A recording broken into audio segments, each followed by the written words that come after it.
What's up, YouTube? It's your boy Black Guy Senpai, and yes, I am back.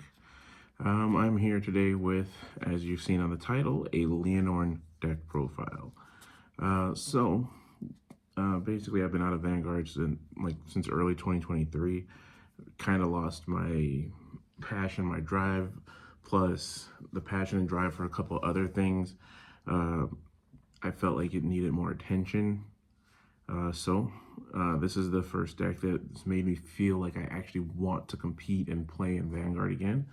First we're just going to be doing a deck profile here today, and then maybe some gameplay later, depends on how this goes. But first deck profile of 2023, and let's get started with the ride line. So I'm playing the Roroa ride line. Basically, just because from the 1 and the 2, if you don't get anything else that combos with it in this deck, the 1 and the 2 give you either another column or a booster for each of your, for your rear guards. This is actually pretty nice. I found it akin to when I used to play Thavas in the G era, or like Blue Waves when I won the state championship with that. The amount of rush that you can get without having to commit so much from your hand, plus the fact that you can, once you get up to Thagrea, or I'm sorry, not Thagrea, ooh, sorry, thinking about something else that I want to build. With Lianorn, the amount of cards you can draw is like at least 2 a turn. So the Roroa ride line is just, standard. You go second, draw a card, you ride on top of the starter, you get to produce a plant token, and then you ride on top of the grade 1, you pop a rear guard to generate 2 more tokens. So that's why this is pretty good, because especially if you have one of those rear guards that are like, oh, kill another rear guard, make 2 more tokens, and then you just go from there, and it gets absurd, especially if you hit triggers. Now, this Lianorn, she is a, act skill, counterblast 1, draw a card, and then call a card from your hand or discard a card.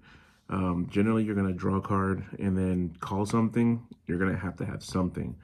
But then her other part of her skill is you get to Soul Blast 1, discard a card, you get triple drive, and you can boost with your back 3 rear guards, which combos more off of that. Plus, her art is pretty nice.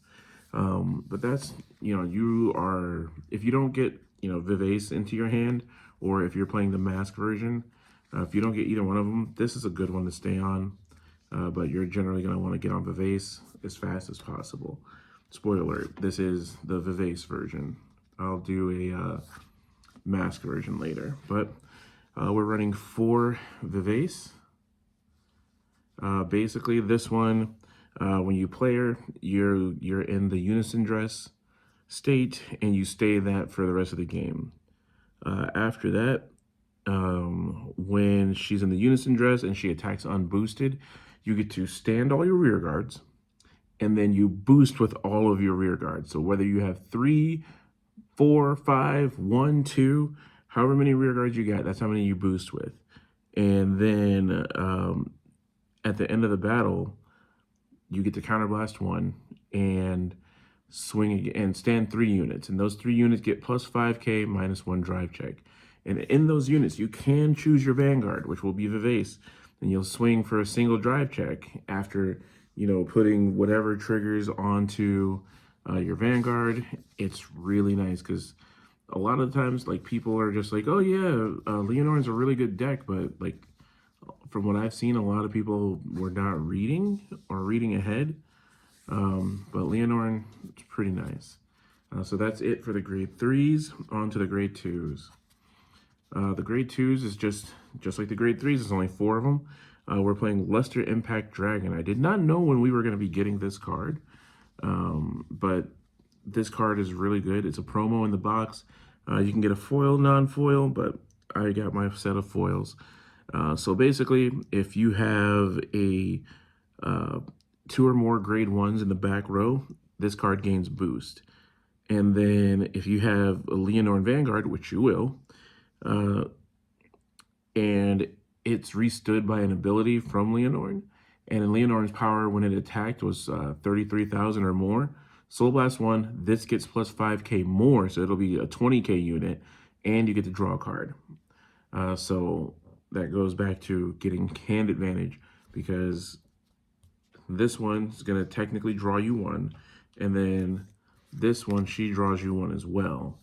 But it's really, really nice.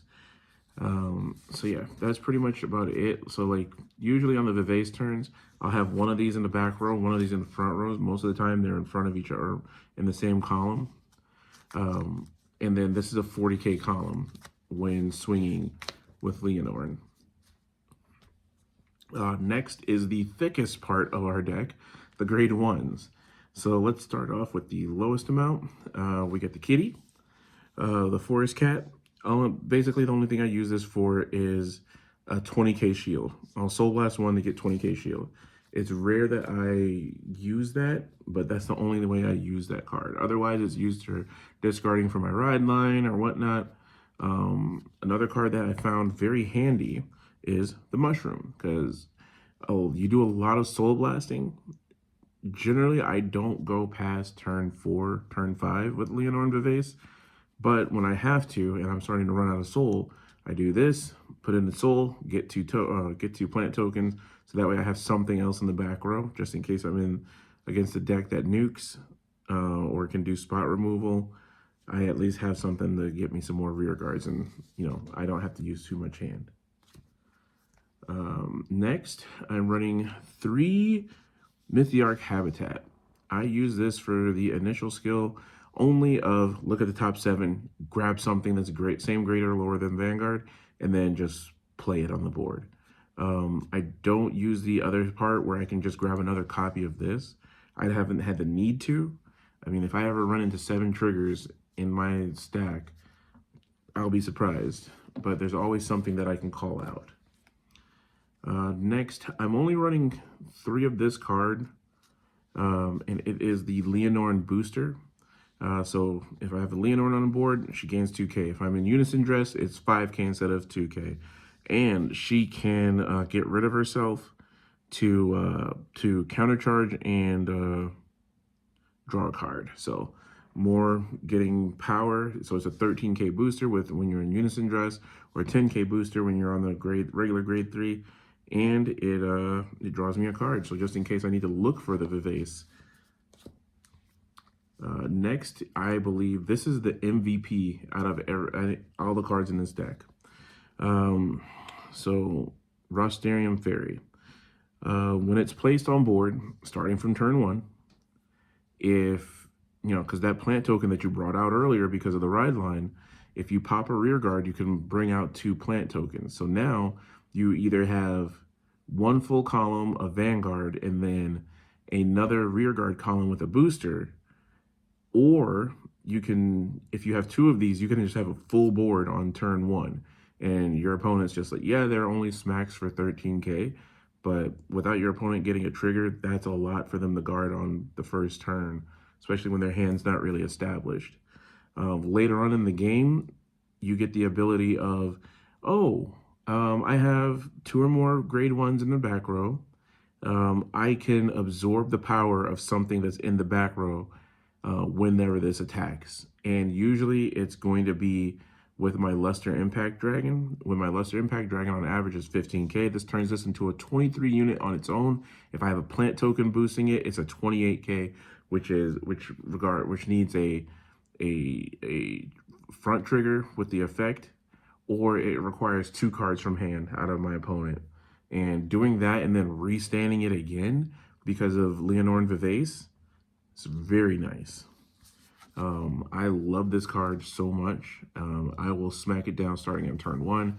It's really great. I understand the price tag on that card. Next is my second favorite card, Diantha. Diantha, 2 or more grade 1s in the back row, 13k. She also is Counterblast 1 when you play it from hand, and you summon out something that's your Vanguard's grade or lower. So oftentimes I'll either go to get this, I'll get a Rostarium Fairy, or I'll get a Luster Impact Dragon. I will legitimately get nothing else. Those are the only things that I will go get, just because it is that good. But the final four, if you haven't been paying attention, just 4 PGs. I don't know where my Elementaria PG is right now. It's probably in my one of my other decks, but I do have one. It's still fine if you play just 4 regular perfect guards. That's completely okay. Sorry about the cut there. Just my heater came on in my basement. Uh, anyway, now on to the triggers. Of course, for Stoicheia, we're using the Omni trigger, or the Stoicheia over trigger. Just does everything. It's still great. There's no reason to try to replace it at all. If I could, I'd run 5 of them. Although the blue Cray Elemental over trigger is pretty good.